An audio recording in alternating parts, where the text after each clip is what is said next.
church bells, they were ringing. The clouds were low and brown. The horses, they were neighing.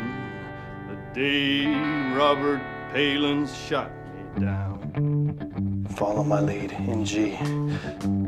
He rode into town on a jet black mare, spat and hitched her to a tree. He made his way to the town saloon the day Robert Palin's murdered me. It was also the night that the skeletons came to life. They came from under the ground and from all over the... Palins grabbed the preacher's daughter. He aimed to shoot her at my crown. He cocked that crooked hammer back and he brought that hammer down. Exactly. The bones are the skeleton's money. In our world, bones equal dollars. That's why they're coming out tonight to get their bones from you. The skeletons will pull your hair up, but not out. All they want's another chance at life. They've never seen so much food as this. Undergrounders have as much food as this. And the worms are their money. The bones are their dollars. And the bullet ripped inside my chest. The clouds, they did storm. My sweet Marie, she cried for me, and then I was no more. And it was also the night that the skeletons came to life. The bones are their money. So are the worms. They pull your hair up, but not out, to turn into a man and have another chance at life. But if they pull it out, they turn to bones. Yes!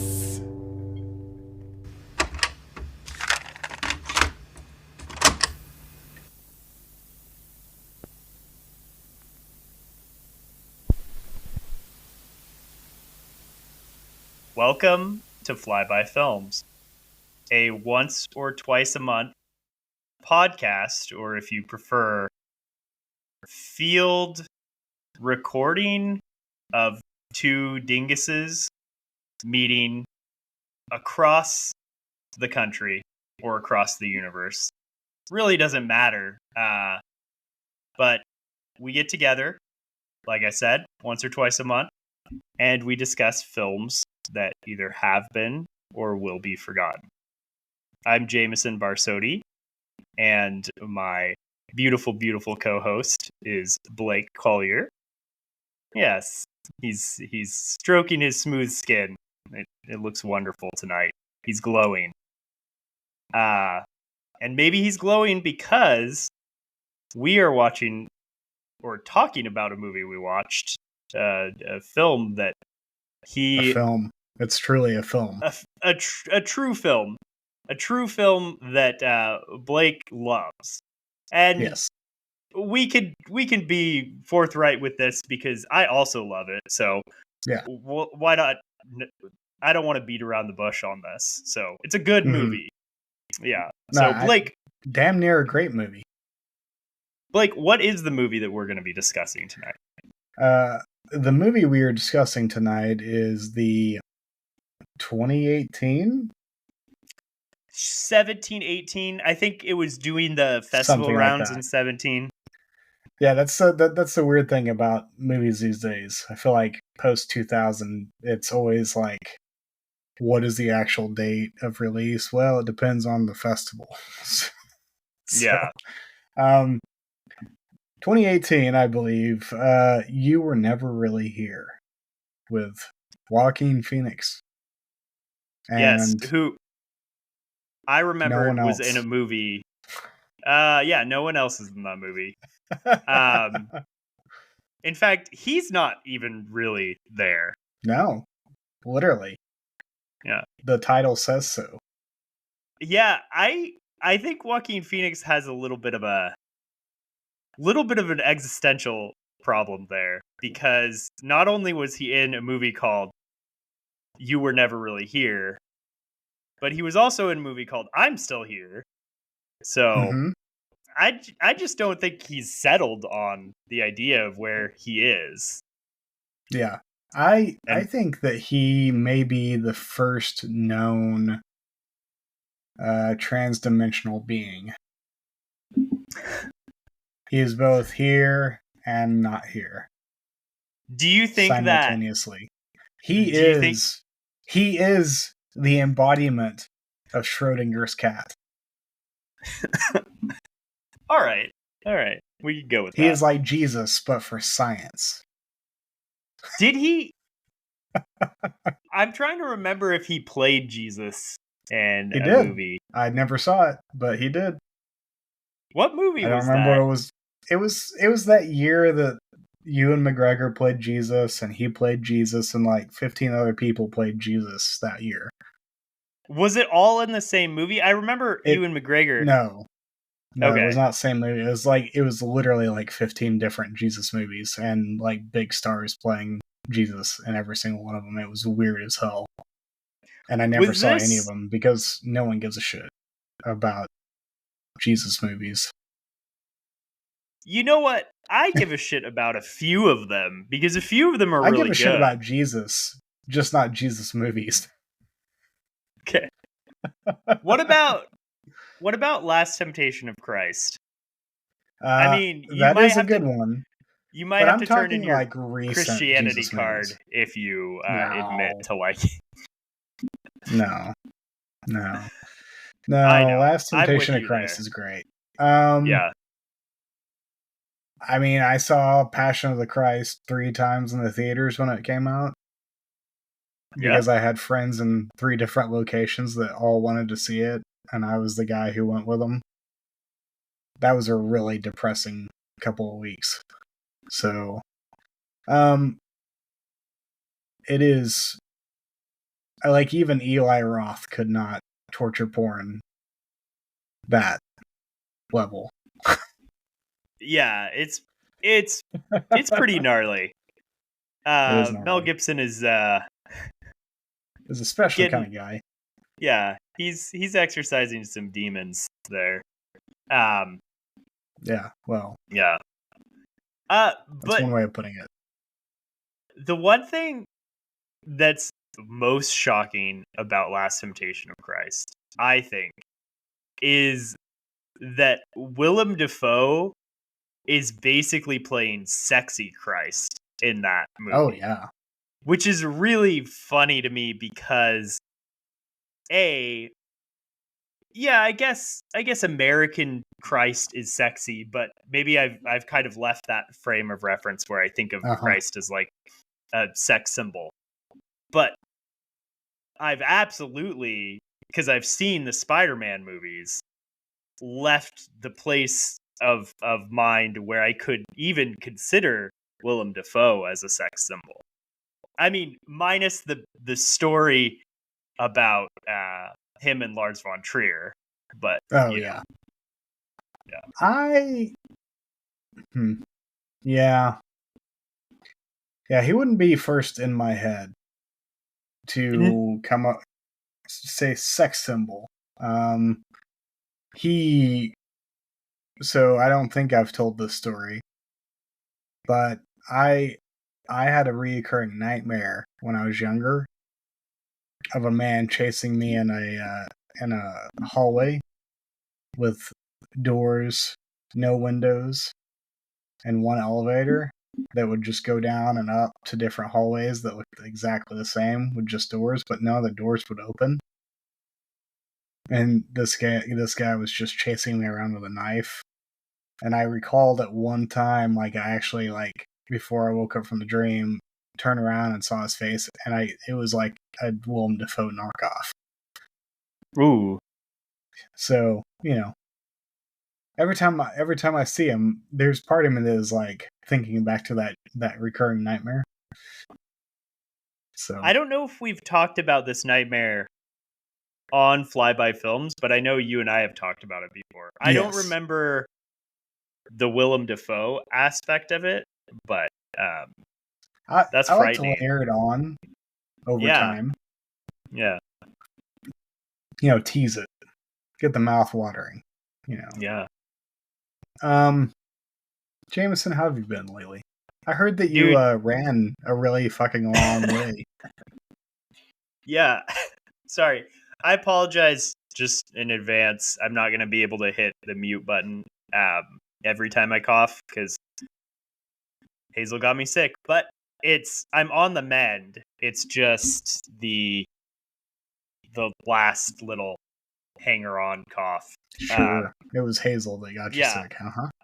Maybe No, it's he got me running sick. 24 fucking miles. I don't know. That might have been done something. Excuse me. If you're gonna mock the mileage that I run, at least get the number right. It's 26.2. 20, No. 27. I don't know. It's a shit ton of miles. Blake, you and I haven't recorded in a really long time. We've been busy, or I've been busy and you've been waiting for me. I don't know. Well, I don't know. And I've had kid sleep issues because I'm the one who put it off. Well, I put off one of the possible recording nights, so. Yeah, so I canceled once, you canceled one. So we're even. Yeah. But a week and a half ago on Sunday, I went to the Redwoods, which in where I'm at is about, it's like northwest of where I'm at, about 4 hours, mostly west. But it's right under the town of Eureka, which some people might be familiar with. Eureka, California. If you've ever heard of I'm very Humboldt. familiar with it from the TV show. Oh, is that Eureka. what? Yeah, I knew that there's a TV show called Eureka. I didn't know that. I have no idea if it takes place in Eureka, California or not. It's just called Eureka. Okay. Yeah. Well, Eureka, California is mostly known as being a place where they grow a lot of pot. Yeah. And all the surrounding counties, like around there. It's called the Emerald Triangle. So, yeah. That's probably its biggest claim to fame. Is there a yellow brick road? Probably somewhere. It's actually a cool place. There's a lot of weird old architecture, and it's all kind of decrepit because it's right next to the ocean. So yeah, it's a cool, like, beachy town. But what's even cooler is that it is by a bunch of redwoods, and these redwoods are just giant ass trees. Yeah. They're imposing and wonderful. Gorgeous. And there's a stretch of the highway. So the highway that runs through Eureka is called 101, or also Highway 1. It's the same at that point. And that highway will go all the way up. I think it even goes through Oregon and Washington all the way up. But it does it go also into travels. Alaska? No, I don't think it continues to Alaska, but it at least goes through California. And someone didn't pay their taxes, otherwise it would have gone into Alaska. Yeah, that's true. I think it's Canada that didn't pay their taxes. Yeah, at least not to the right people. Yeah. But getting back to this, there's a stretch of the highway that kind of offshoots and lets you go through the redwoods, so you can kind of drive through them. And it's called the Avenue of the Giants. And every year they hold a marathon for a stretch of that. It's actually so how the race is set up is it's two, like, 6.5 mile portions that you go out and back for. So it's kind of like a V where you go out, back, and they're both 6.5 miles ish. And yeah, so last Sunday I participated in that, and my time was 3 hours 56 minutes and 43 seconds, which nice. If you did the math, that equals about 9-minute miles. So a little bit over 902 minute miles. So, And that is what we call in the business failure. yeah, I didn't get under 9. Yeah, that's true. So I accepted my defeat and I came home. This coming from the guy who ran 10 miles once and it took him 2 hours. Hey, So, that's not too far off. You could do at that rate, you could finish the marathon in like 5 hours ish. yeah. So That's no 3:56. well, that's not nothing. I mean, there was a whole like 6-hour chunk that they gave people, so you would definitely finish. So anyway, what happens to the people who don't make it? That go past the 6 hours? Do they just like get picked off I looked at the times. and left I think for dead? Yeah, on the trail, so the trees can consume them. Yeah, they actually like they do this wash of lava on the road and make sure to clear it and clean it of any runners who are left over. And it's kind of like Running Man, where you're locked into the race once you start. No, I actually looked at some of the times, and I think they allow you to finish. Most people, there was 471 entrants in the marathon, and 466 finished. So most people who tried it finished. Yeah, no, it was good. And a bunch of people like will walk portions of it too. It's not, I was racing against myself. I wanted to get under 4 hours. That was my like ultimate goal. I actually didn't think I was going to do that. I thought I'm older, I'm slower, and I thought I was going to do like 4.5 hours. I know this is so exciting, but that was what I had in mind. But it was actually really cool. I was like running and I was like realizing I was reading my pace and like thinking about that. I was like, oh, I can make it. And so, you get the little like bit where you're like, I'm going to push myself. But, yeah. You know what I was doing while you were running? I hope you were doing something fun. I was not only sustaining, but increasing my fatness. Okay. All right. Yeah. I'm just saying. In a particular way, or? Oh no, just in general. Oh, okay. The way that you made it sound like it was in a spectacular fashion. No. No, it's just a general way of being these days. Yeah. I mean, I definitely engorged myself after the marathon. So did you have like a whole pizza or something? I had, what did I have? Oh, Kira got me like an Impossible Whopper, and that was waiting for me. So that was pretty exciting. Wait, are y'all still doing the vegetarian thing? The vegan thing? Yeah. God dang it. Man, what is wrong with y'all? I don't know.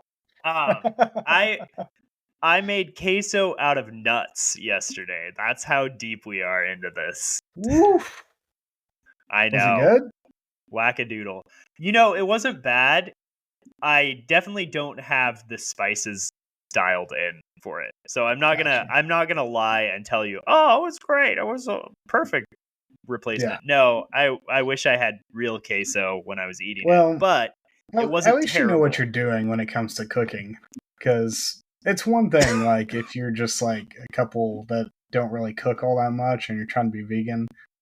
But you actually, like, know enough about cooking that you can, like, mess around with recipes and, like, make them better or, substitute things and, like, and yeah.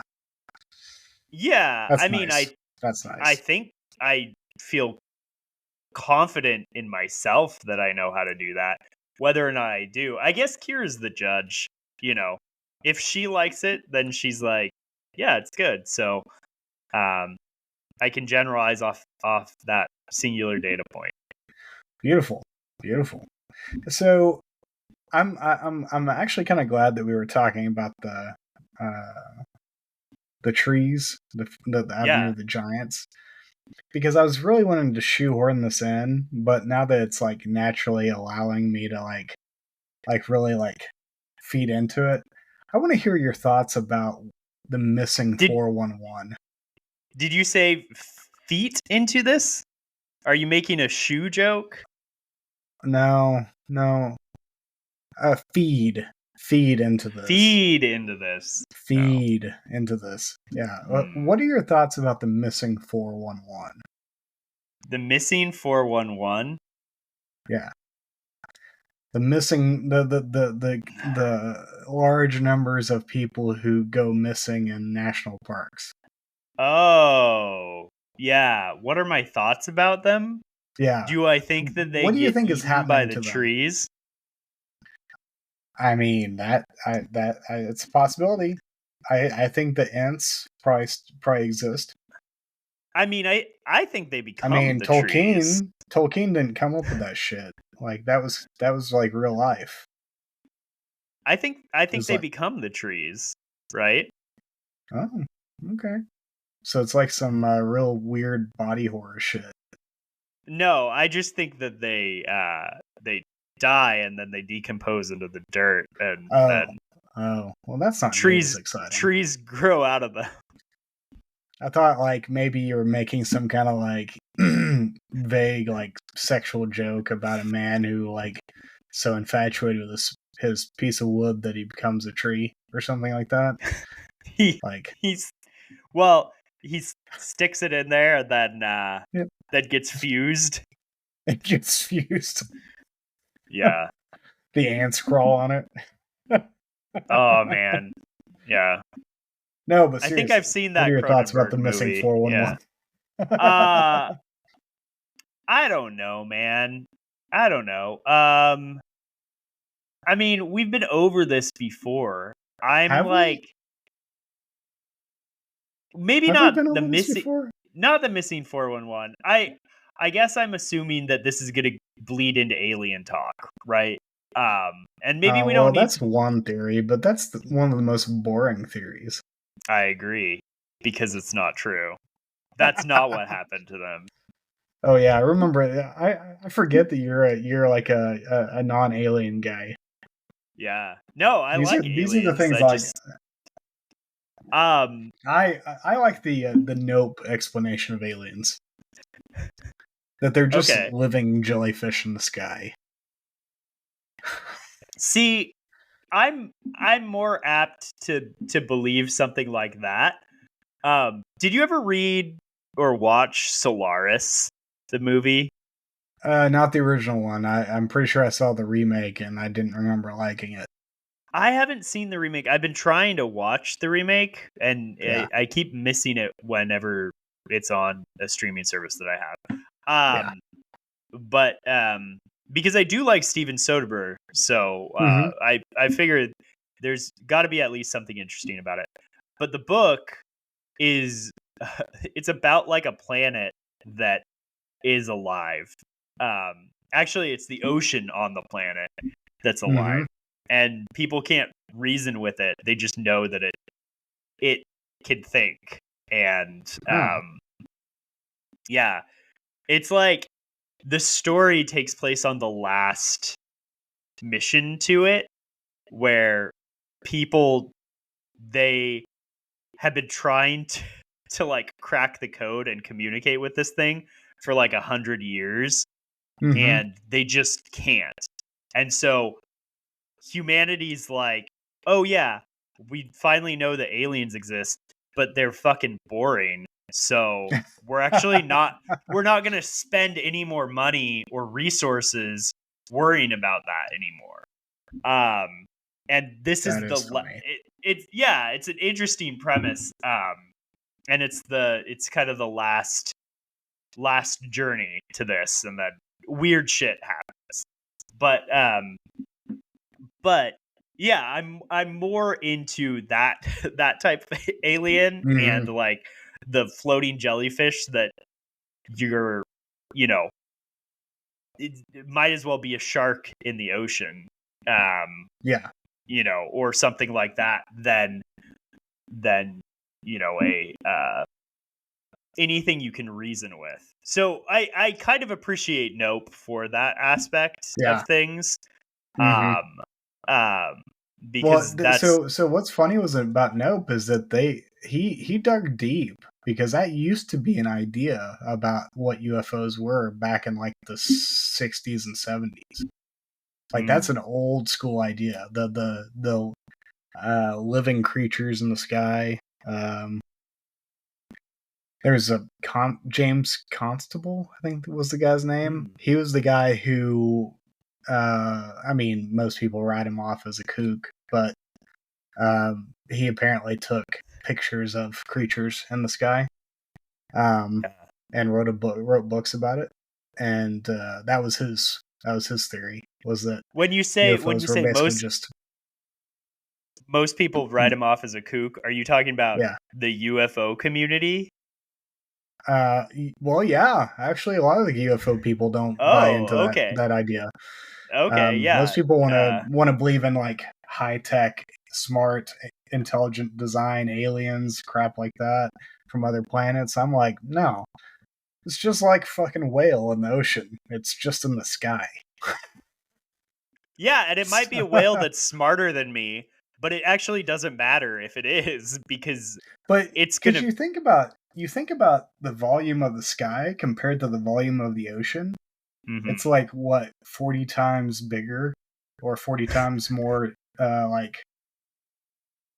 like full volume wise than the ocean is. Voluminous, yeah, Yeah. And so I could see yeah, a world in which there's some shit up there that we don't know about. yeah. Have you ever been on a plane and seen another plane fly by? No, and I don't ever want to. I did once, and it was the wildest shit. It Oh, was I bet. so crazy. I mean, it went by so fast, but I guess like the relativity of the situation, it just looked like a little like it looked like something that was late for an appointment. It just Hmm. like zoomed by like the rabbit in um Alice in Wonderland. You know, Huh. it was funny and also kind of frightening, and I don't know. When you were talking about things in the sky, things that you Yeah. see, things that you're not, you know, you're not expecting, like I think we're all kind of used to planes at this point and maybe even satellites and stars and things like that. Yeah. Um but actually, you know what? I remember, have you seen Starlink go by? Elon Musk's Oh, internet. no. So at some point he released this he I've has this heard company. about it. Yeah. Yeah, it's internet access. It's actually not a bad idea.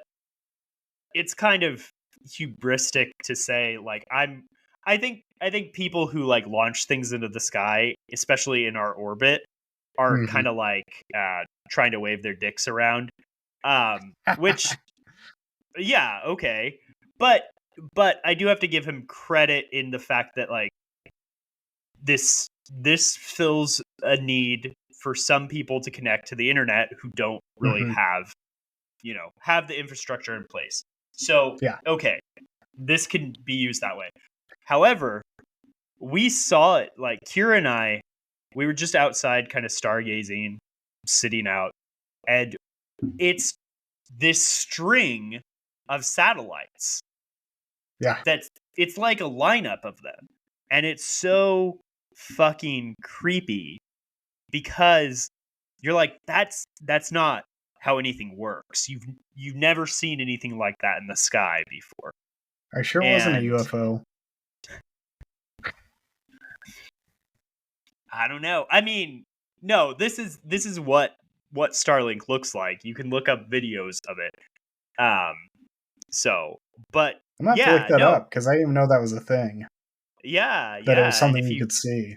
Huh. if you keep an eye out for it, I mean, I don't know. Maybe Tulsa has too many lights at night. I mean, yeah, it does. I Just like actually any other don't city. know. Yeah. Yeah, that is weird. Yeah. That would be unnerving, I think. It is unnerving. Like going back to your idea of things that are in the sky that aren't supposed to be in the sky or like don't compute. Yeah. So yeah, so what brought this up? This whole missing 411 thing. 411, yeah. Yeah, is I was listening to a podcast, and it's no surprise to anyone. I listen to creepy ass podcasts. It's what I do to get through the day. And they were talking this one particular podcast. It's called Bedtime Stories. They were talking about the near missing 411. So a part of the stories that David Paulides, he's the guy who wrote the missing 411 books. The ones that don't get covered or don't get the, the high, like, constant press and whatnot, is the situations where people came in contact with weird shit in the parks and survived. And were had witness to it. And one of the stories creeped me the fuck out. And I thought it was I was listening to it as I was going to a local convenience store to get some life water, or Sobe water, as I think they call it now. And it was about these two kids up in Michigan, like one 7 and 11-year-old or something like that, boy and a girl, brother and sister, and it was a residential area backed up against these woods, like some pretty deep woods, and they were playing football or something, and that girl accidentally threw the football into the woods, and right when the boy starts to go get it, the ball comes flying back out. And they're like, "Oh, well, that's weird." And kids doing what they do, they go in, they step into the woods, and they're like, "What the hell?" And they see this gaunt, pale face look out from behind a tree.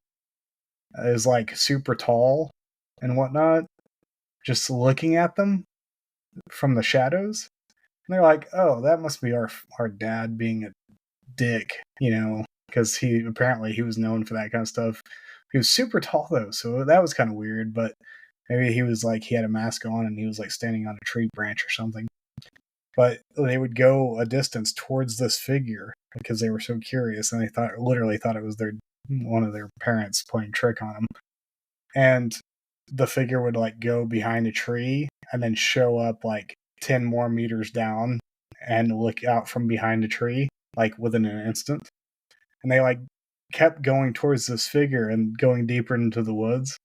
And eventually the boy was like, "Screw this, I'm running at it." So he runs at this figure, and he does the same thing. Like, he goes behind the tree, but then like instantaneously he goes like 30 or 40 meters back. Oh. And the boy's like, "What?" And they're like, "This doesn't feel right." And so like they just like ran back out because they were freaked the fuck out. And I was like, yeah, that's fucking terrifying. Good call, kids. So apparently that's there was another story about a forest ranger that, like, they call it the silence. Apparently a lot of witnesses talk about like literally being in the parks and all of a sudden like all of the sounds that you expect from forest, like rustling trees and nearby water and like birds and things like that, you stop hearing any of it. It's all muffled, and it's almost like it's fake, like you're on a like a sound studio, and they can't quite get it right. But this guy apparently was like, he was a forest ranger, and so he's like, well, there must be a predator around. So he finds a tree and he like sits back up against his back against the tree so he could see any animals coming around to be prepared for it, and nothing comes, and so he gets up finally and he starts walking out towards the trailhead, and he hits a single spot and part of his boot disappears.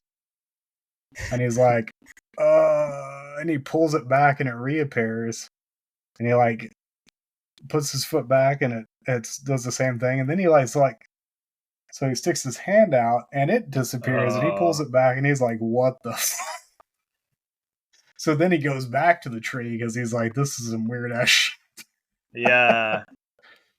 Stuff like that. I mean, I'm like, that's creepy as shit. Yeah. Anyways. Yeah. It's a random shit to bring up on a podcast, but no, it reminds me, did you play any more Disco Elysium? I haven't yet. Okay. I played for like 2 hours the first time I played it. Yeah, so for those listening, I recommended this game to Blake. It's more like a choose your own adventure book than a game itself, but it reminds me it's of still the old DOS games. Yeah, it's a point and click adventure with RPG-ish elements, and the combat is basically like, do you succeed at talking through this encounter this way? Yeah. And spoiler alert, sorry for this, Blake, but later on in the game there's like a spot where the silence that you're talking about kind of happens. And it's very creepy, and you know it's part of this subplot that happens. You kind of have to figure it out. So there's I think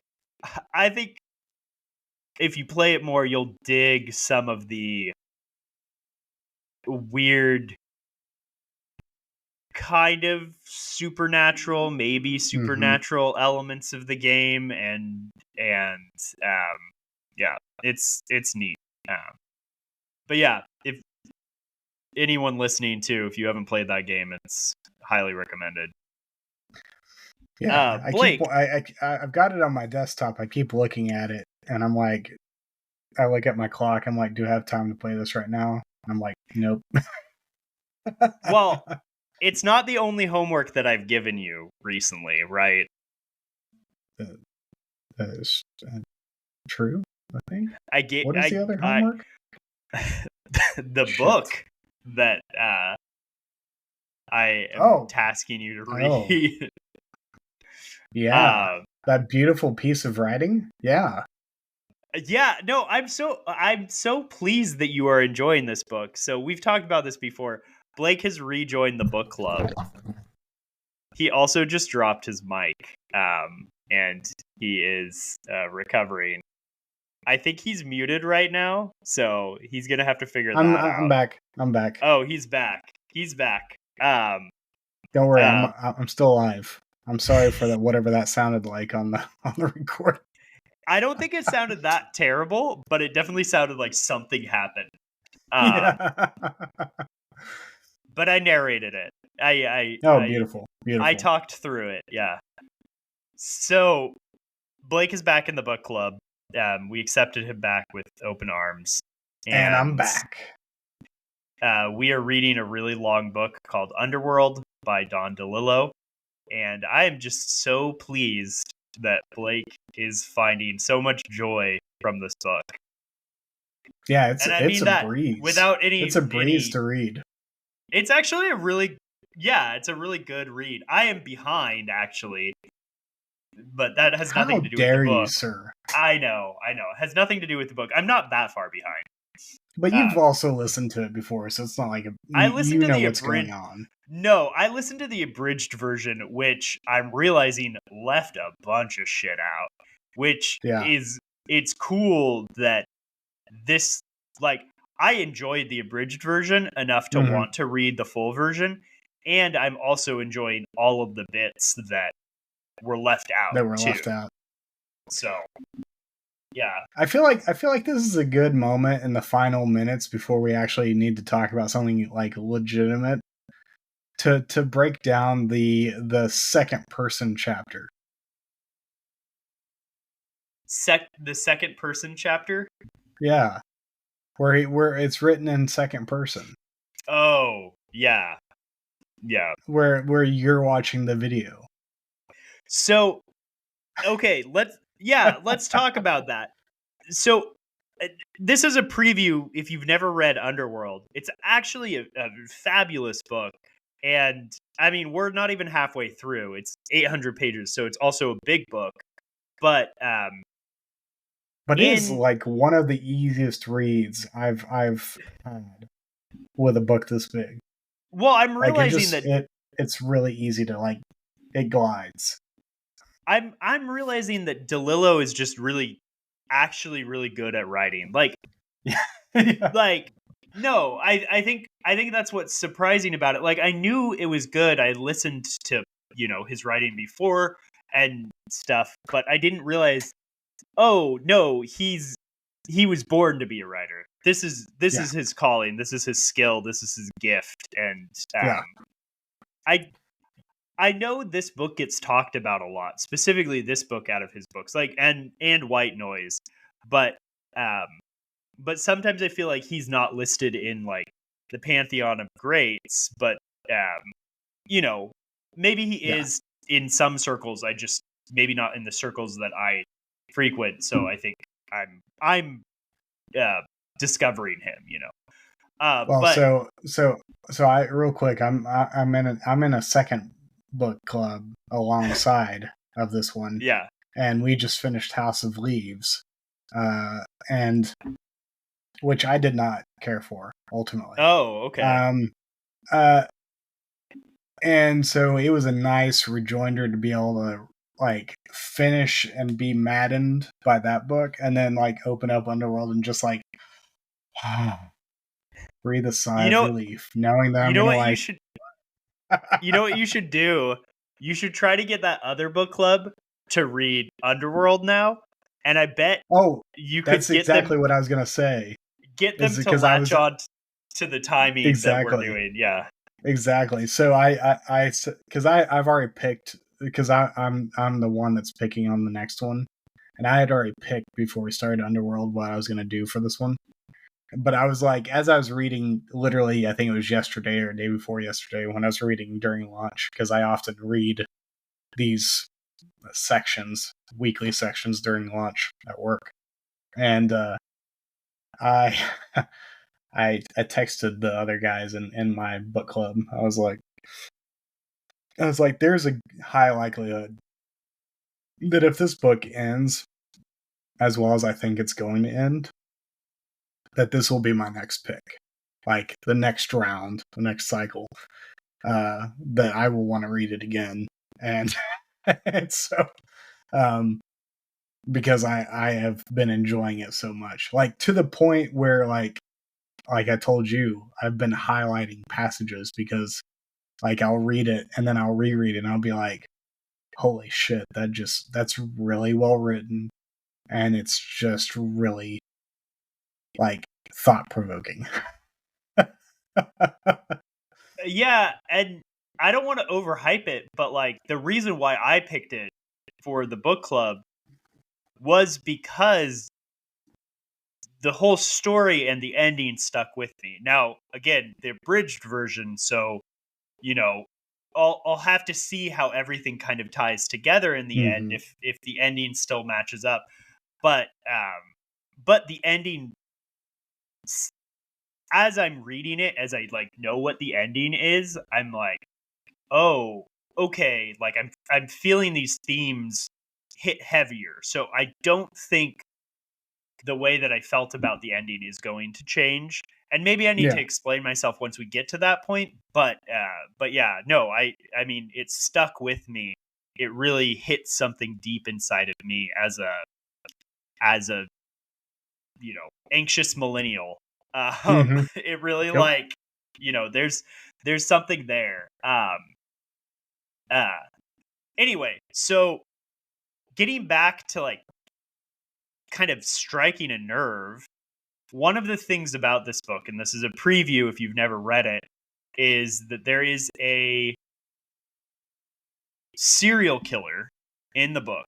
It's not the main story, but it's related, and it's, you know, an important aspect of the book. I will add, it's not mentioned in the abridged version. This is new to me. So the serial killer plotline is excised. The serial killer is excised, Oh. which which is it. You know, it's. I think it's great. Like all these passages, it's phenomenal. Yeah. The book blends history and fiction so well too that I actually, when I was reading about the Texas highway killer, I was like, oh, is this real? And I Googled, and it's not. Spoiler alert. Oh, that's funny. Yeah. But, you know, it's not based on a real serial killer. But the chapter you're talking about is this second-person chapter about watching the video recording of the Texas highway killer killing someone. Yeah. And it's this one-off video recording that actually ties into something later in the book. But and it's commentary on the news, replaying the same footage over and over and over again. It's commentary on the news. Yeah. As I was reading that, I was thinking back to our discussions about found footage too. Yeah. And you know, there's these lines where he's talking about how the low quality of it is actually one of its biggest selling points and what's drawing you into it. And, you know, it's this idea that everything is in the right place, but you can't tell what's going to happen next. And, but you can feel it. You can feel something is going to happen. You can feel something is going to happen. And this book was written a year before Blair Witch, you know, which, as we know, isn't the first found footage, but you know, it's the one that popularized it. And it's just a really fantastic chapter that I think, you know, it telegraphs our interest in found footage, it telegraphs our interest in true crime. Yeah. And you know, with remembering that people were still interested in those things before this book was written. So it's not like it's coming out of nothing, but yeah. Yeah. Well, it's that sole chapter was told to me about it was not told, like, my friend didn't tell me about it, like what happens in it. But he said that he had read Underworld about 10 plus years ago. And that's the only Delillo he had read. And he really liked it.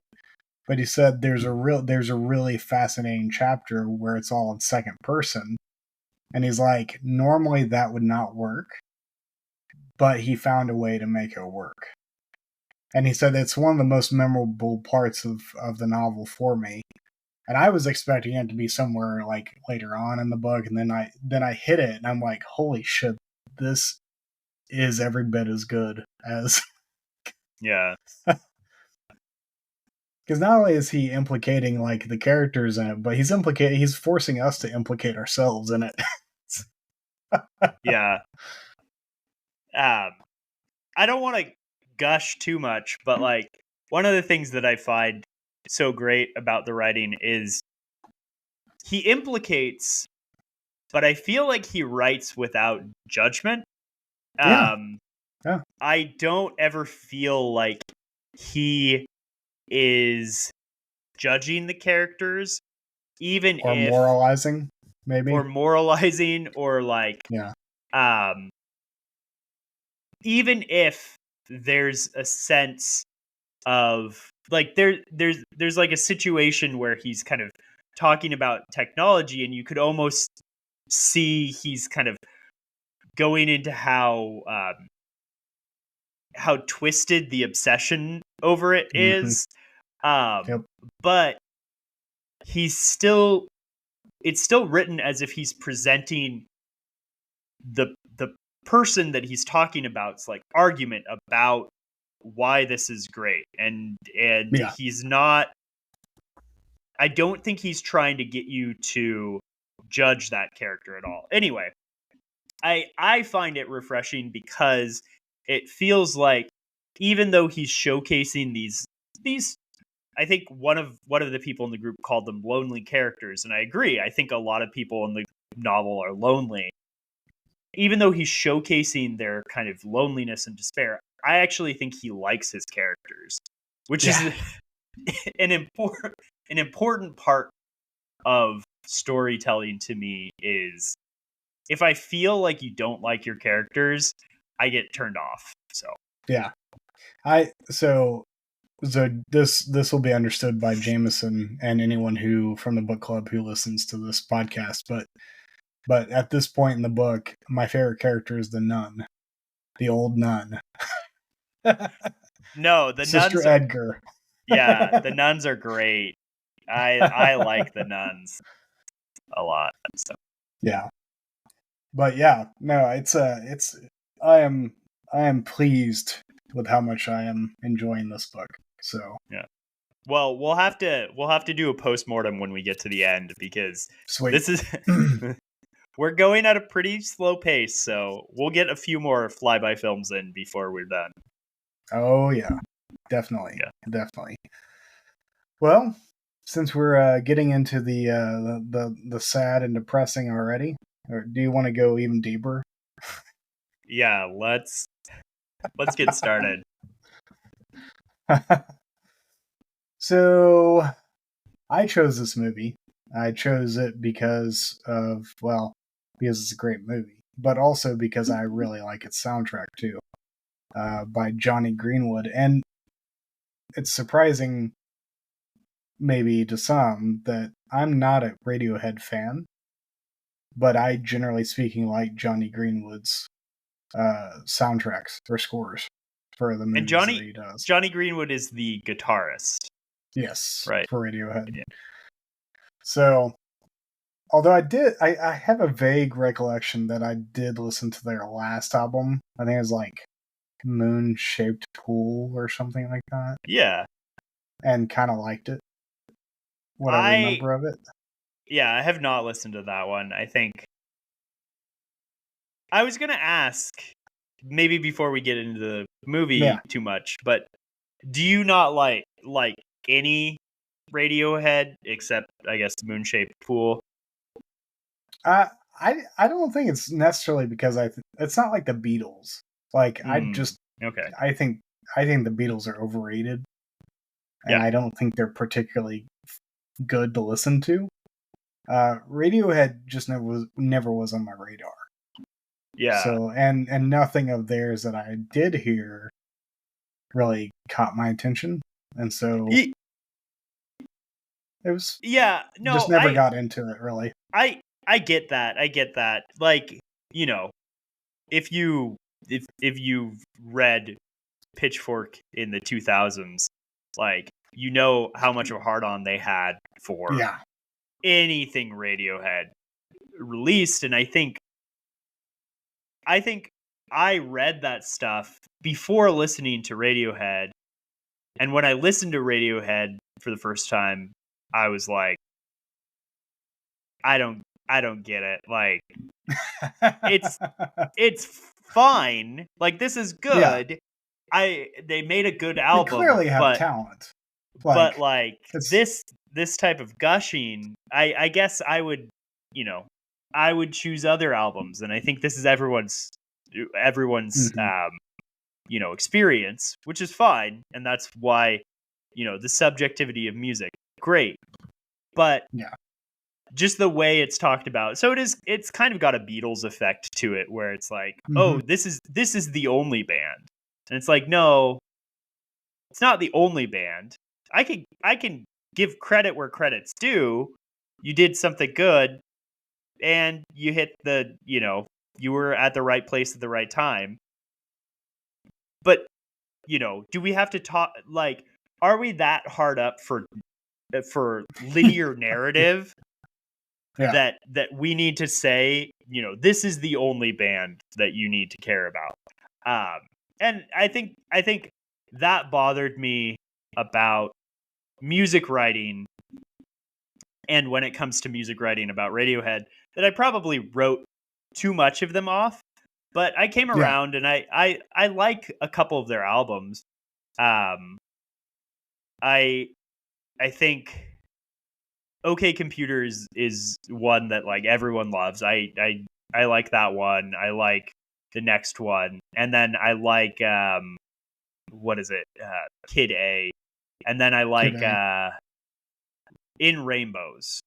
Yeah. And actually, I think In Rainbows is my favorite Radiohead album, and then I stopped paying attention to Radiohead after that album. I feel like they only released 2 albums after that one anyways. I think it was like King of Limbs and then The Moon-Shaped Pool or whatever. And there was like 4 or 5 years in between both of those. Yeah, so. And I'm not here to shit on Radiohead. Like, interesting, fun music. And I really do enjoy In Rainbows. I'll put that on even now from time to time. Yeah. And they popularized the pay what you want approach to music. That was kind of the first album in that way, which is actually really funny because so that came out, and then 3 years later Bandcamp was announced, and it had that model, pay what you want, was in full bloom. Yeah, and then 10 years after Bandcamp, that album finally showed up on Bandcamp, and it's not Pay What You Want, which I think is just an ironic history. I don't know if you remember this, Jameson, and I may have my timelines wrong, but I actually think there was an entity before even Radiohead did their pay as you want or Pay What You Want. It was called Noise Trade. Oh. And a little known Christian artist was one of the people behind it. Do you know who this was? Was it Derek Webb? It was. Yeah, I remember that. I remember I found at least 2 or 3 artists that I still listen to this day on that service. Oh, who was it? And you know who I don't listen to anymore? Derek Webb. Derek Webb. Yeah. Because he's annoying as shit. Well, I don't want to... Yeah, I don't know the guy. I remember listening to a few of his tracks around that time, and it sounded really angry. Not that... I mean, I listen to angry music. Maybe I just wasn't into... I think I wasn't into the music, and I was like, why is this person angry? And, maybe he's got good reasons or whatever. Yeah, I just wasn't into it. Whenever people question my disloyalty to Derek Webb, I always tell them that I always compare him and David Bazan in the whole Christian artists deconstructing their faith storyline. Yeah. David Bazan has never once felt forced. Derek Webb feels nothing but forced. Yeah. David Bazan, at every point in his career, has felt sincere and honest, and just, this is the way it is, guys. I'm sorry. Derek Webb feels like, listen to me, look at me. I'm deconstructing my faith, and I'm making music that's making people angry. That's me, Derek Webb. I used to be in Caveman's Call. That's me. That is the internal dialogue I hear every time I hear a song or an interview with Derek Webb. I'm like, this guy only wants you to know that he is cool as fuck. Because he is bringing down the Christian paradigm. Yeah. And all David Bazan wants is just to make his fucking music and live his life. Yeah, no, I really like David Bazan. He's very lovable. And yeah, I've Don't get seen me him wrong, David many Bazan times. can get angry too. Like I still to this day have a hard time listening to Curse Your Branches because it is just so angry. Yeah, yeah.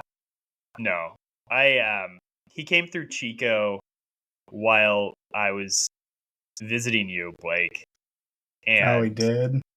I was so upset because he does house shows, and this is the first time that I've had a potential place that he could do a show at. And I'm on the mailing list, and I was about to send him, we have this space. Please come play your show in my house. And then I realized Oh I'm going shit! to be in Tulsa. Damn it. But you know what? yeah, You know what? yeah, buddy. Yeah, buddy. I would, No, you if shut I the. if I could do it again, I would have canceled my plane tickets. No, I'm just kidding. I Yeah, would do no. That trip is so memorable and awesome. So I wouldn't I would. give it away for the world. There's only one person I would want to play in my house more than David Bazan, and that is Jason Martin. Oh yeah, and maybe So he someday could you can be get. silent in between his songs the whole time. I just want to see Jason Martin play at some Yeah. point. I don't know if he will ever play Starflyer again. I mean, he's got another album in him. He's got another 2 albums in him. You know, he'll keep Well, especially doing now that. that his son is doing his own thing. I mean, Yeah. did you listen to Absolutely. that dual single thing with his son's band and Starflyer? No, I didn't yet. I didn't. It's good. I need It's to. good. Okay, I will. Yeah, it's real good. All right. Yeah. So Jonny we Greenwood. yeah, Jonny Greenwood. Thank you. That's how we got No, back here. actually, let's just move past Jonny Greenwood. You were never really here. I feel like this was how close was this to I'm Still Here? I'm Still Here came out in like 2013. This came out Okay. Was 4 her years after I'm Still Here? Yes. When did But I? The Master was before I'm Still Here. Maybe I'm getting this wrong. I'm trying to figure out like if this is like post weird avant-garde Joaquin Phoenix. I'm Still Here came out in 2010, and then Her came out in 2013. So Okay. Her came out after, and then what was the other one? The Master. This movie came, The Master. The Master came out in like 2011? 2012. Okay. And Gotcha. then after Her was, what's that Thomas Pynchon Inherent Vice, Inherent Vice, yeah. which I still haven't seen. I haven't read the book either.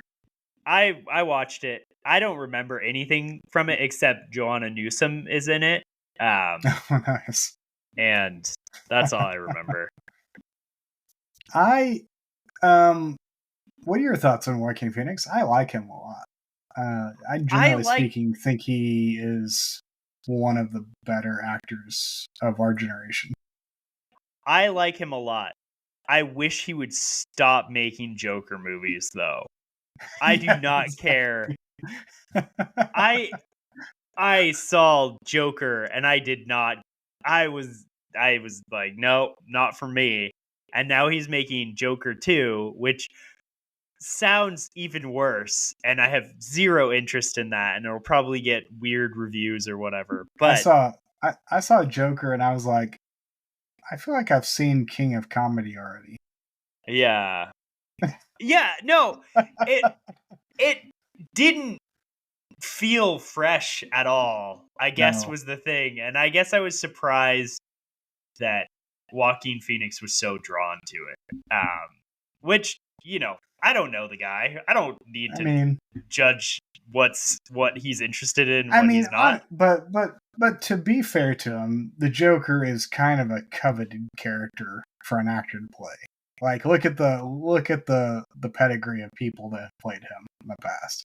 I mean, it's significant. Yeah. Like, I guess I feel like Joaquin Phoenix has always felt like he doesn't, he's not interested in those things.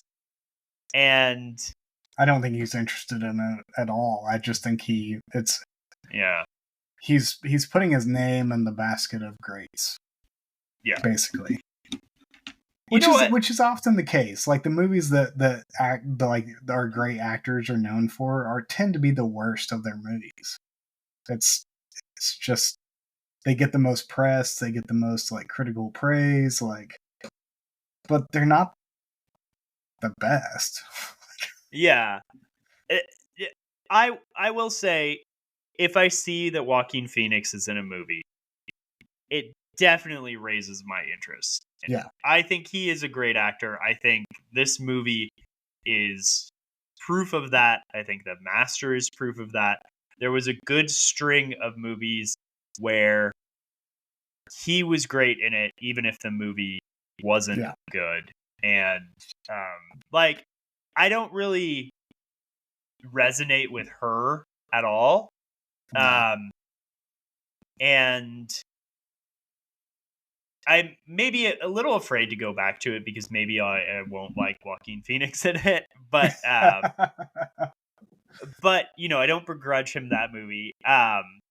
It hurt having to say I am gonna skip Beau is Afraid, because I couldn't because quite he's pull the in trigger it. on that one either. Yeah, I couldn't pull the trigger. So, but I debated it too. It almost drew me into another Ari Aster film. So, would you say that this is one, if not his best film? Yes, I will put it as a contender. Okay. I don't know. I would have to spend a little more time thinking through that, but I will put it as a contender. Yeah. It might be my favorite film of his. So I didn't see this in theaters the first time I saw it. I had just gotten into Lynne Ramsay at that point, and I had just recently watched We Need to Talk About Kevin, which is, talk about a depressing movie. That is a depressing movie. And I was like, but I like what's going on here. Like, I like the technique. I like, how she's approaching the subject, and, basically what her whole being as a director. I dig it. And so whenever this one was being announced, and of course I had Joaquin Phoenix, and I'm like, I'm going to give it a shot, and I watched it, and literally, like, I was just floored. Specifically by the final scene, which we can get into that if we have time. Well, we can get into that. There's another scene in the movie that I want to get into too. Okay. All right. Yeah. Because there's just, do you find this a hopeful film? Yeah. I find it strangely hopeful. No. I think it's hopeful. I think I do. And actually, there's 2 points of hope and love in the movie that I think really pull through the muck and the mire. And so I think I'm I going mean, to be. it's a hard-earned hope. Yeah. No, it is. So I actually haven't seen any other Lynne Ramsay films, and I know she has 3 others. Yeah, and There's I think I've only seen We Need to Talk About Kevin. That's the only other one I've seen. There's Ratcatcher, which was her first. There's another one in between Ratcatcher and We Need to Talk About. Morvern Caller or something like that. Actually, I did start watching that movie, but it was like 20 years ago, and I didn't know what I was doing with movies. So I was like, I don't know. I don't know what's going on here. I don't this know. may not be for me. And I definitely want to revisit it. Watching this movie again, I was like, oh, shame on me for not, because I saw this movie 6 years ago. So shame on me I had plenty of time to watch more Lynne Ramsay. And this movie proves to me that I should be watching more Lynne Ramsay, especially when there's only 3 other Lynne Ramsay movies. So yeah. She's good. Yeah. I did not enjoy the experience of We Need to Talk About Kevin, but there's no denying that she's great at what she does. It's not a fun movie to watch at all. But yeah, I found for anyone who hasn't seen this movie, basically what it's about, it's a pretty simple plot, but what she does with the plot is just magnificent. Joaquin Phoenix plays a guy who gets paid by usually rich, well-connected people to find their daughters in sex trafficking rings, basically, or prostitution rings, or like basically really, really dark spaces, and drag them out regardless of the cost and regardless of what he has to do to get them out. And the way the movie opens is he's basically in the middle of trying to get a girl out of a situation, and it's pretty brutal. Like, it doesn't show a whole lot, but what you do see, you're like, holy crap, okay, this is what we're getting into, okay. Yeah. And meanwhile, like, he gets done with these jobs and he goes home and he takes care of his mother, and he tries to kill himself unsuccessfully over and over again. He's not a happy individual. No. So he had a shitty father from what we get from the flashbacks. He has had a really shitty life leading up to the point we're watching. So he's a vet, and I don't know if they specify ever which war. Which war? But one of the more recent ones. But he's and Joaquin Phoenix is yoked for this movie, for this role. Yes. But so he has PTSD from that. He has all this trauma from when he was a kid and he was abused by his dad, and his dad abused his mom. And and he's just carrying that around while he's trying to put his skills to use. And I actually keep his mother fed. I have a question for you. Okay. Do you think this movie could be made today? The same movie with Joaquin Phoenix and premiering at like the Cannes Film Festival.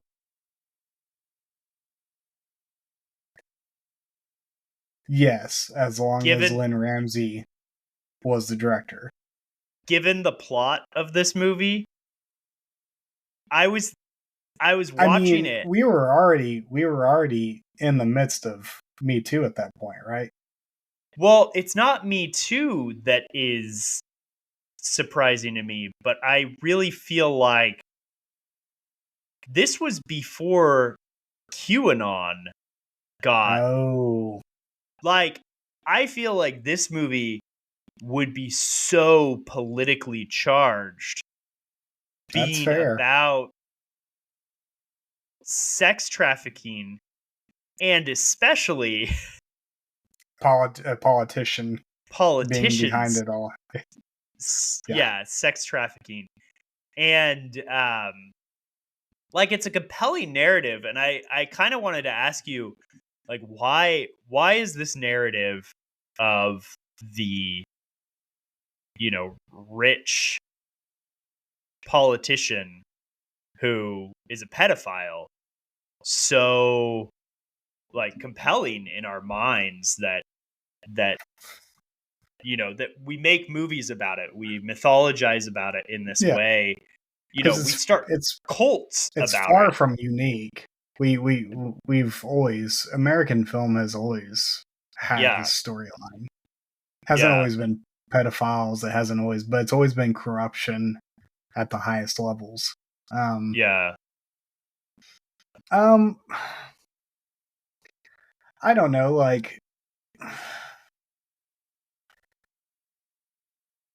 I think at least on this side of 24-hour news, the internet, constant media overload, constant information overload, I think these become much more fascinating to us because all of the information we're getting is bought. It's what they want us to see, what they want us to know. Mm-hmm. And I think it's easy to have a deeper suspicion that it's all just bullshit. Like all politics is just finding ways to maintain power so you can do some dirty shit on your own time. Yeah. Like, well, and this is and that's why QAnon it takes off, is because it's basically doing the same thing that movies like this are doing. They're capturing the imagination of a disaffected people.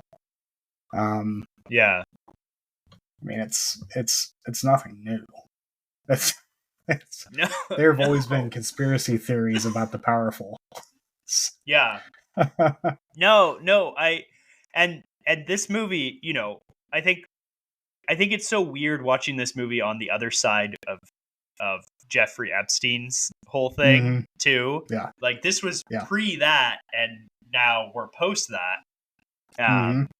And it's just so fascinating to me what it's a fine line between great movie, affecting movie, and cult. Like, right? Yeah. And so, yeah, I agree. These things are compelling narratives. And, I go about my day and I talk about the man and all these things. Yeah. If it's not an actual man that I can point to, it's Google or something like that. Mm-hmm. And there's truth to this. I don't have control over the things that I see. I don't have control over the things that buzz into my pocket. I'm talking about my phone, not any sort of vibrator that I keep in my pocket. I feel like I would have control over that, but I don't know. Not if it's app based. Not if it's app based. Yeah. I'm not sharing my kinks on the podcast. Like, but yeah, I mean, it's compelling, and I think the idea, it's not far fetched, Yeah. this idea that there would be powerful people. I think realistically there is a problem that I have, which I watched this with my father-in-law, and we were Oh talking about gosh. this, and he said something like, or it was either him or my wife who said, everybody hates pedophiles, so they make good villains. And I think there's an interesting paradox when it comes to powerful pedophiles, which is everybody hates pedophiles, but powerful pedophiles need everybody to look the other way in order to keep these things up. And so, so there is kind of this It needs to be a well-known secret. Yeah, indictment on us that we allow this. Well, and I think what in my mind, what separates this version to some of the other more action-based versions of it is that it doesn't really linger on, like, you don't really know what's happening with the whole powerful pedophile storyline until close to the very end anyways. And even then, it's mostly suggested, and then it's dispatched. And it doesn't linger on it. It just is what it is. And and the bigger crisis in the movie has little to do with the pedophile and the politician being a pedophile. It's more the fact that Joaquin Phoenix's character, who has already been fucked over by his government, gets fucked over by his government again. Yeah. He's literally, the title of the movie is You Were Never Really Here, because guess what? They hired him to play a part and he was never supposed to be there. Like, his existence doesn't exist, technically. And literally, in the case that he got screwed over, he was being framed ultimately. And so that, I always come away from this movie thinking more about that aspect, that this is just one more nail in his coffin. Yeah. Like, one more nail in the coffin of a man whose soul is largely drowned at this point. Like, and I think that's what makes the end so fascinating to me. Oh, we forgot to mention this is a Mother's Day film. We almost recorded on Mother's Day. Yeah. We were intentionally supposed to get it out on Monday after Mother's Day, but that didn't happen. So that was largely my fault. So, well, he loved his mother. Yeah. No, and especially when she falls asleep watching Psycho. Yeah. And I know I talked which was a great joke. Yes. Yeah. I know I talked about, the main kind of overall plot aspect of the movie. It's because it struck me as interesting this time through. But you're right, like, the more interesting and the deeper core of the movie is about Joaquin's character. Is it Jim? It's something like that. He was never really there. He was never really there. Know his name. Yeah. Yeah, and man. So do you want to dissect the ending now? Well, let's dissect the other one you were talking about first. Okay, because chronologically mine comes first. Yeah, it's in the middle. What was the scene that you're I'm gonna let you guess. What Is it other the scene where he has beat the shit out of the guy and he lays down next to him and holds his hand? Absolutely. That scene stuck with me after I watched it. It like brought me to tears when I watched it the first time in theaters. Mhm. Because so these guys come in and they kill his mom. Spoiler alert: his mom dies in the movie. Everyone he knows dies. And isn't it so like anti-dramatic? Yeah, Like he just sees it. He sees it in the window, and he and just like you see his reaction. and you see it on his face. But at the same time, he's just like this is one more straw. Like this is one more straw that's going to break his back. Yeah. But I mean, what's kind of been taken away from him is humanity, because he has a deep care. He wants to be able to love people. Like, you watch, he loves his mom, and that's his world. There's a flashback where he tries to give a candy bar to a kid in a war zone area, and then the kid gets it and runs off with it, and then the friend of the kid shoots the kid for it and kills him, and that like scars Joaquin's mind, because you don't want to you don't want to see your love twisted like that. And that kind of happens to his mom too. He loves his mom so much that they kill her because he's connected to her. And so every aspect of his life, these people that he loved are being taken away from him because they're part of him, and I think that's tearing him apart. But he still has this love that he wants to give out. And I think what's so compelling about this scene is that despite the fact that these hitmen come in, actually I think they're police. I think getting back to that political aspect. Police, yeah. I mean, in the sense that they're not doing.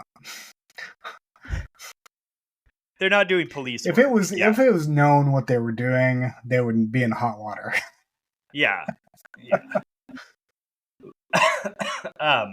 But they come in and they kill his mom, and he ends up coming through the window and surprising them, because he's good at his job. He's he's very clearly good at what he does, and he ends up shooting them.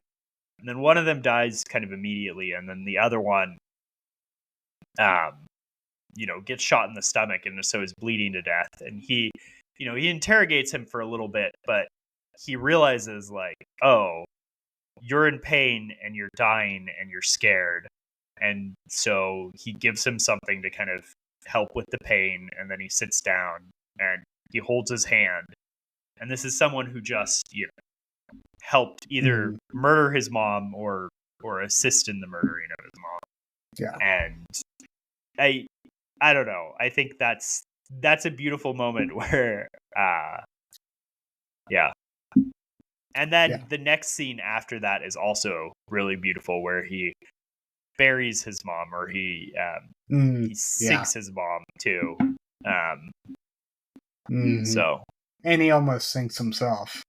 But then he gets an image of the girl, and the girl pulls him through. Yeah, is it the governor's daughter? So, or because it's not the governor. It's the second in command. I can't remember. It's the senator's daughter. Well, so he's hired because it's the senator's daughter. But the only thing that I'll caution people about in this movie is it's not easy to hear what people are saying. Everyone mumbles, including Joaquin Phoenix, mumbles through it. So if you hate that in a movie, maybe this isn't your jam. It's a great movie despite that. So I'm not exactly. saying that's Put the subtitles on if you have to. Yeah. Do what you gotta do. But there's a big portion of the plot. It's revealed in this when he's interrogating this guy. It's revealed in hushed tones, hushed mumbled tones. So if you don't catch it, it's not necessarily important to catch it. You still get the emotional impact of the movie. Yeah. But there is an aspect where I'm not sure if it's actually the senator's daughter or if the senator is in this pedophile ring where they have these girls. Gotcha. And this is the one that he, like, this isn't his daughter, but he wants Joaquin Phoenix to go get her. And then they have kind of this falling out. Literally, the senator has a falling out. And which is, so now that you put it that way, that's actually, I think that again circles back into the larger theme of his character, and that basically the moment he recognizes he's become implicated in the act of the thing he has been spending time trying to get rid of or take down, because he's basically the guy that's getting the girl for the powerful man to for a different sexually man. abuse. Yeah, like he's become a trafficker. For, I mean, ultimately, and so I feel like now that you say that, it just makes his character that much more downtrodden. Yeah, it's just painful. So. And like, you get the feeling that, like, if anyone has an excuse to constantly be trying to kill themselves, it's him. So yeah. So before we go into the final scene, how about if we talk about the soundtrack a little bit? Because even within Jonny Greenwood's soundtracks, this is a weird fucking soundtrack. I mean, it is all over the place. And it works. Somehow it works. He is able to get at some of the discordance in the movie. He's able to kind of peak the tension where it needs to be peaked. But what I like about the soundtrack is the experimental elements of it, where it's almost like there's a point, and I can't remember what track it is, but there's a point where there's this tone or the set of tones that transforms over a period of time, and it's almost like it starts out as one instrument and blends into another instrument and then ends up in another instrument. But it's the same tone from beginning to end. It's just that he like broke it into like a different like sound or a different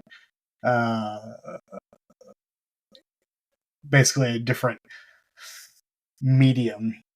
And there are moments in that soundtrack that I'm just like, how did he do that? Seamlessly. Like, it's one thing if you're just like, putting sounds together. There's always a seam there, you can kind of tell it, but it's full, like it's seamless the way he does it. And it's like, it's so easy to listen to apart from the movie, which is not always the case with scores. I agree. I've been listening to it while I work, pretty much. I mean, I got it. It was on Bandcamp, and I purchased it, and then I just have been putting it on kind of on loop, and it's good.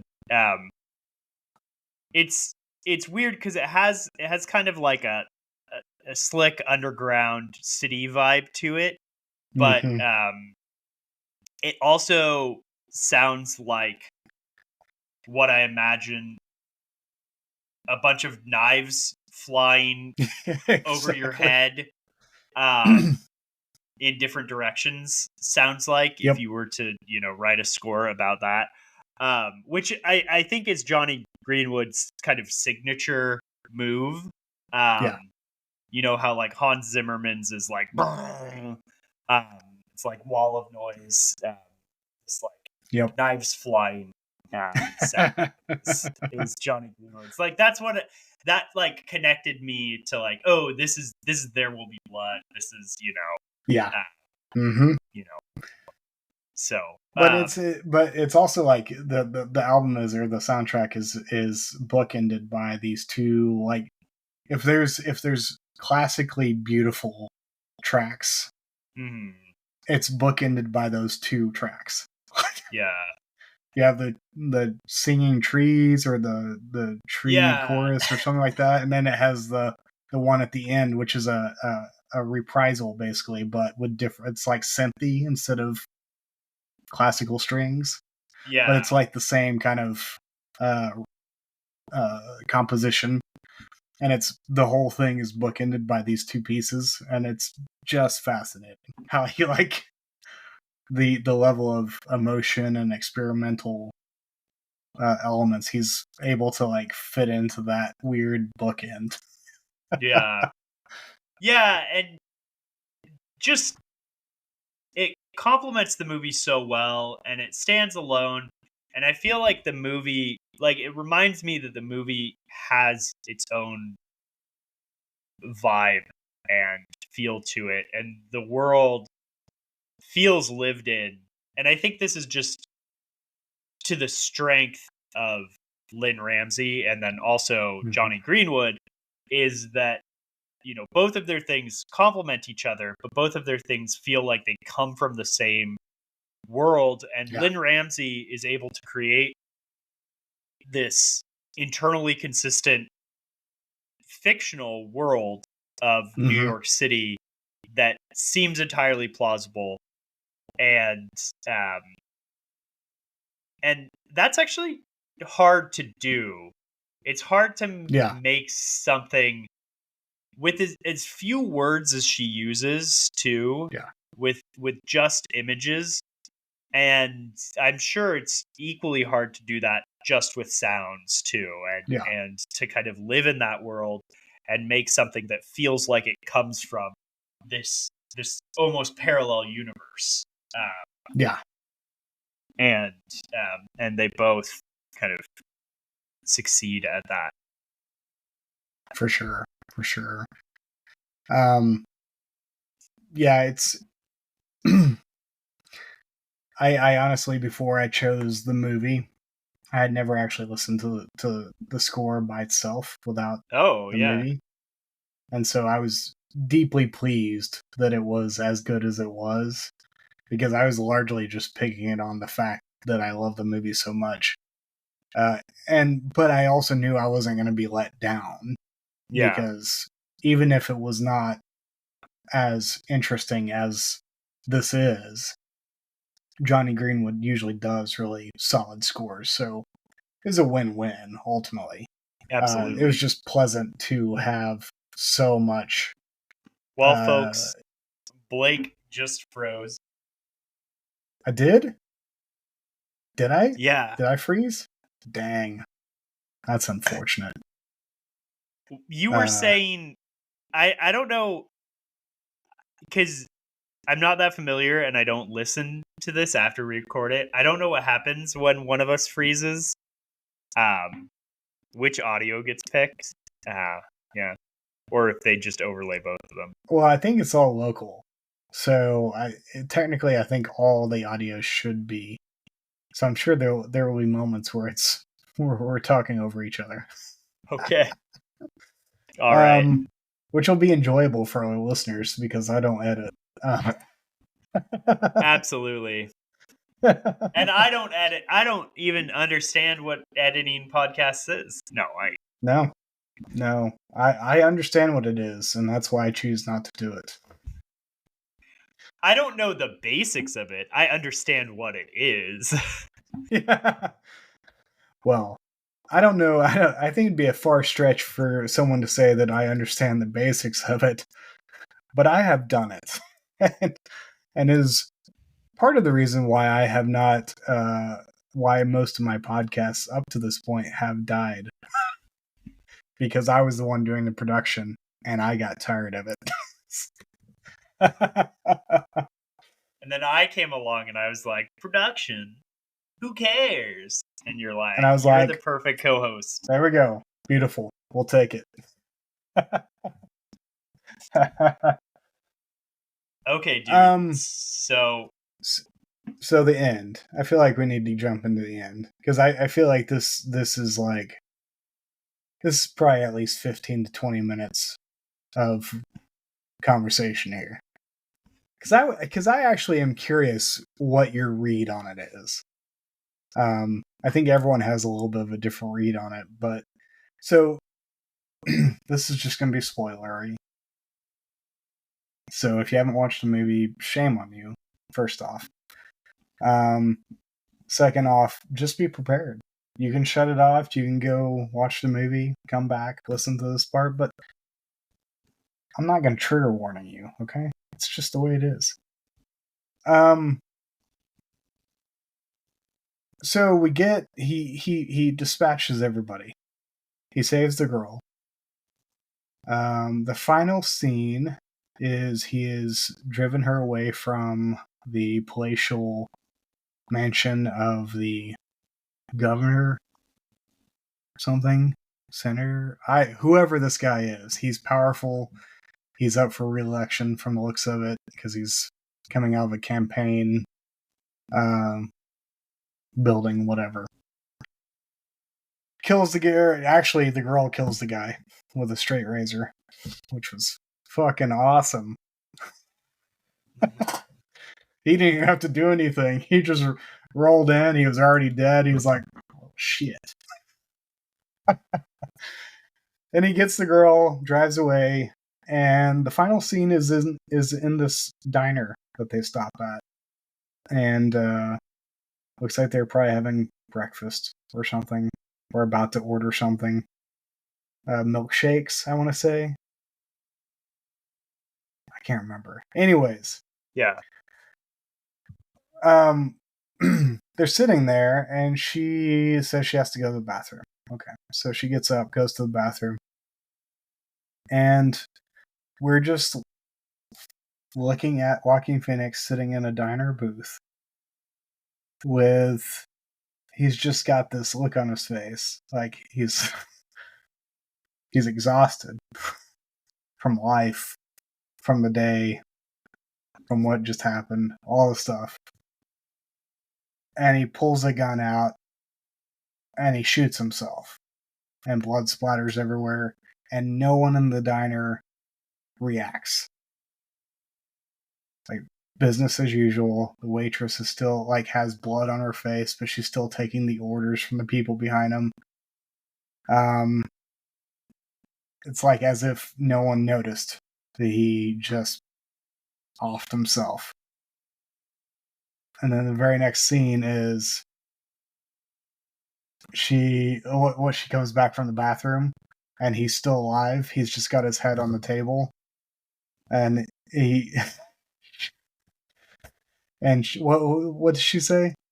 She's like, "You ready to go?" or something like that. She says it's a beautiful day. Or oh yeah. Yeah, are you ready? It's a beautiful day. Something like that. And he raises his head. And that's the end of the movie. And so, how do you read that? Blake, I think it is one of my all-time favorite endings to a movie. I love it. I don't know why. What's your email address? Okay, well, I don't want to put this on the podcast. Well, I don't actually give a shit. Do you care? BlakeIanCollier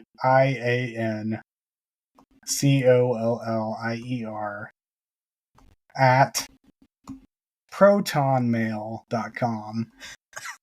If you have any problems with anything I just said on any of the podcasts previously or on this one, feel free to email me. I will chuck it in the delete folder. I'm going to send you something real quick that I just realized. Okay? I had. That you had. Like you just had this, and it's going to unlock all the secrets to this movie. Is that what you're saying? It's related. Okay. Hold on. I'm going to give you a little bit of context if you're listening. I don't really write that often. I don't write down my thoughts about things. But for a while I had a Letterboxd, and I just am lazy and I don't keep a diary.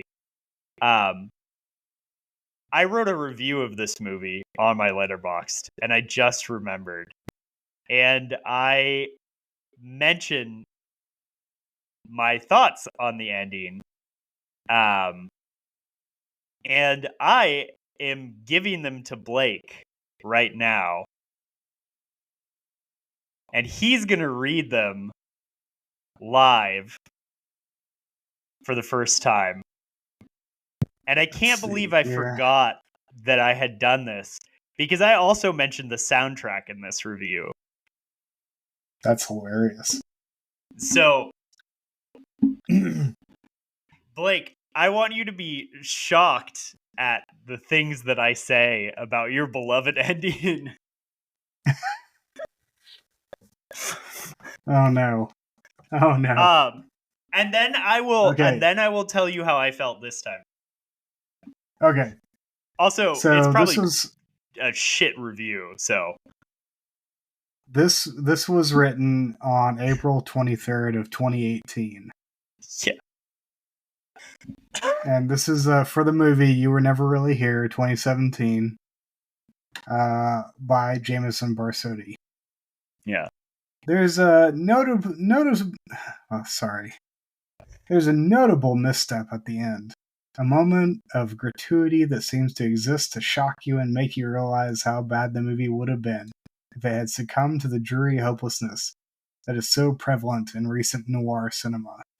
It seems to only exist to say, this one is different because it didn't go the way you thought it was going to go, and it ends up being distracting. That message was already clear and didn't need to be underlined. The rest of the movie is beautiful and breathless, balancing heartbreak and hope. It's thrilling and moves at a breakneck pace, but manages to be memorable. Phoenix mumbles his way through the film, but it's really a testament to his skill that he doesn't need words. Jonny Greenwood, you misspelled Johnny. Jonny Greenwood's score is the second best character, at times layering jarring percussion with field recordings of people talking to match the film's intensity. I didn't even chaos. know I knew the word field recordings back in 2018. Then transitioning to a mode of post-rock at times of relative peace without missing a beat or being distracting. It plays like an extension of Phoenix's character's mind, pulling us deeper into his world. The first great film of 2018. Wow. See, So, I used to be a pretentious prick, too. Well, let's be honest. If you're on Letterboxd and you're writing movie reviews on Letterboxd, you're probably a little bit of a pretentious prick. That's true. I was a pretentious prick at one point too. Yeah. So to your just so you know, this was my favorite film of 2018. Yeah. Like, hands down. It may have been mine too. I don't remember what other movies from 2018. So I think generally we agree about the movie, even my older self. But I do take the time to point out your precious ending didn't work for me back then. Yeah. But did it honestly work this time? I think it works better. I think Okay. I think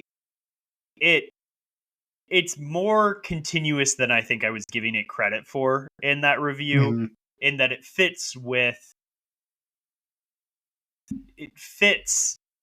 the other moments in the movie. And so yes, it's maybe a little more gratuitous than some of the scenes. Like, there are scenes of violence in the movie. There's a whole scene that reminds me of a famous scene in Old Boy where he takes kind of a hammer to a bunch of people, and Yeah. it's filmed through security cameras, and that helps kind of dull the actual, like, it helps it helps you be able to take the actual violence happening on screen, because it really Yeah. is terrifying and terrible, but there's this layer between you. And I think that the ending is kind of jarring in that it doesn't filter anything.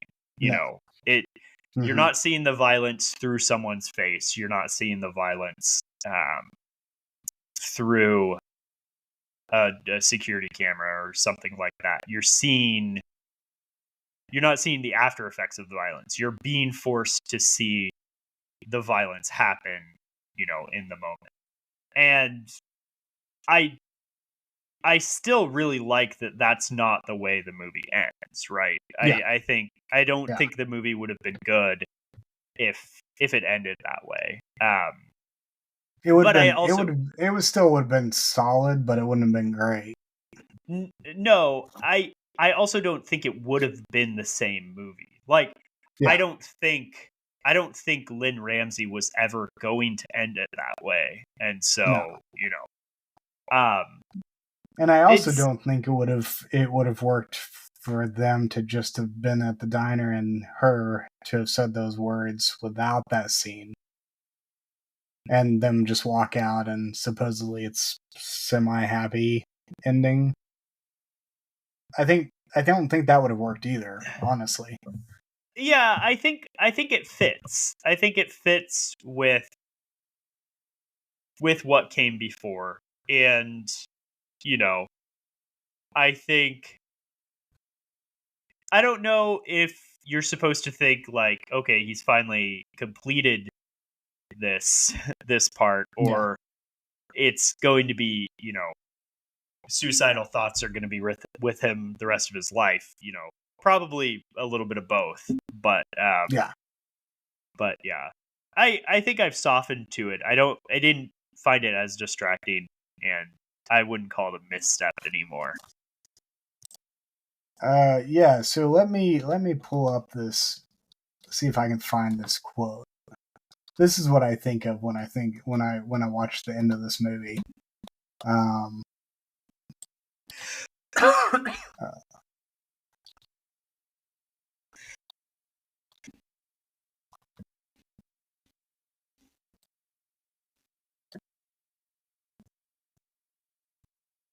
Let's see here.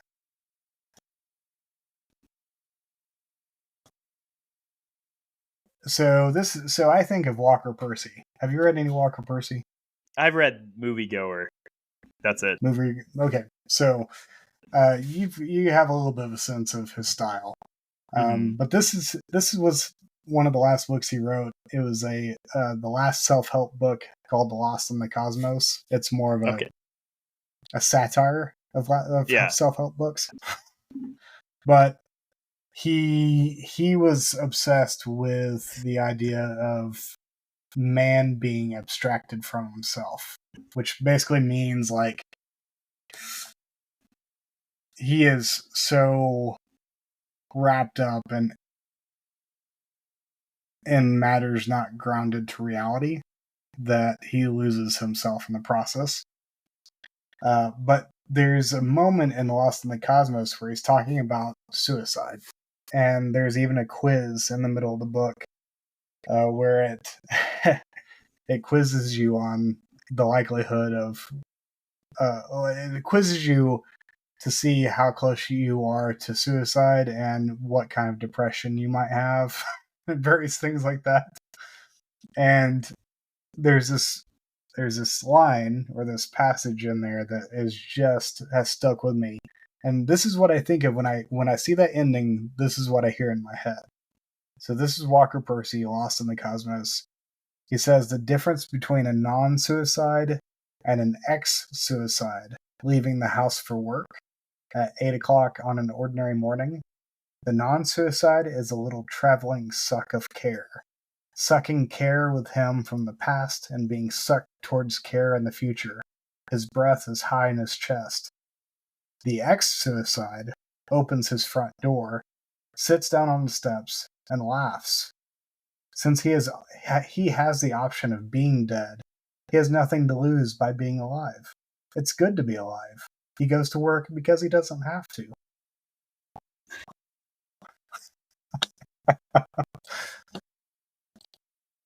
And that is what I think of. I see in him offing himself in the diner as him like becoming the one who no longer who can now enjoy life because he doesn't have to live. Like he knows at any point he can do it. He's choosing it now. He's choosing to be here. Yeah. Exactly. Yeah.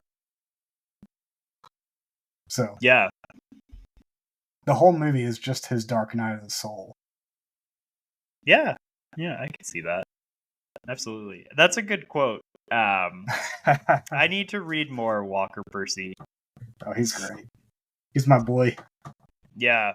I know I asked you this before about the pedophile aspect of the movie, but I feel like this movie couldn't be made again in this time without a disclaimer at the front and at the end too about calling the suicide hotline. I think I think they'd also have to say something about the strobe effect because there is some flashing lights in this movie. Yeah. I mean, I don't mean to get on all that. I do sometimes wonder, I think for myself, when I see some of those things, especially when it's like about suicide, I'm like, that would just make me want to do it more. Because I just want to stick it to this stupid movie that thinks it's going to save my life. I've heard recent studies basically say that trigger warnings actually make the response, the traumatic response, worse. I mean, I don't know if it's just my like edgelord nature that wants to believe that's true. But no, like actually, like legitimate studies have come out recently that have basically said like, no, it actually has the reverse effect on people. Interesting. I mean, yeah, I think I always have to check myself with things like that, right? Because like that's something I want to believe because like I was saying, edgelord Jamie's like, fuck trigger warnings. Trigger warnings. They're stupid. But yeah, I'd be interested to see that. Dude, I'll see if I can dig it up. I'm trying to remember where it's at. So I don't think my nose is gonna let me continue on much more. I'm getting. Did you do some coke? Night cough. Oh, night cough is what you call doing cocaine. Oh, that's interesting. I'm taking advantage of a coughing man.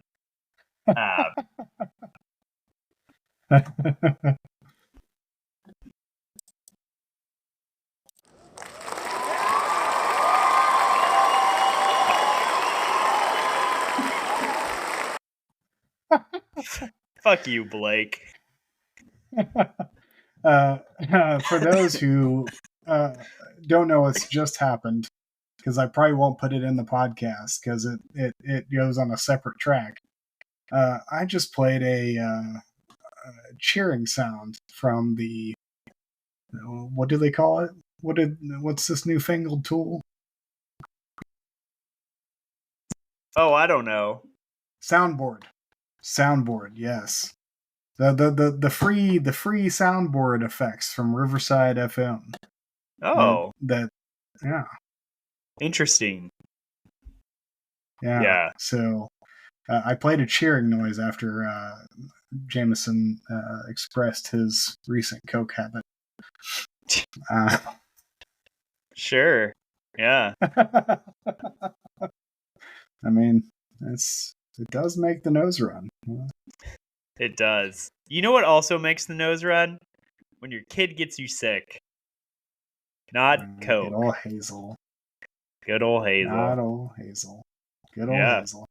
Do you have any other thoughts about this film or the soundtrack? No, I think my other thoughts can just be summed up by Jamie in 2018. That's fair. Yeah. My remaining thoughts are please watch this movie. Yeah. It's great. That's great. I'll echo that. Yeah. Even though we have echo cancellation on, I'll echo that. Yeah. I honestly there's a world in which this makes it to the top of the list at the end of this year. Oh. I mean, we could possibly get some movies. We've had a good bunch this year so far. Blake is calling it. But I don't know. This one might take it.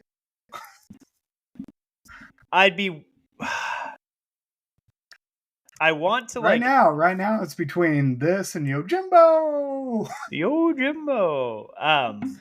I want to make a bet with you about that, just to make it interesting. Except, okay, I can influence the outcome, right? I think it's not fun to make a bet in those situations. Is it though? I mean, all betting situations have that. It's just that they're not known. They're not seen by the people who bet. Yeah. House always wins, bro. Whose house? My house? Yeah, sure. Why not? Your house? I mean, technically, yes, it would be your house because you're the one screwing me over. Yeah. So. Okay. On that note, adios. Bye. Bitch.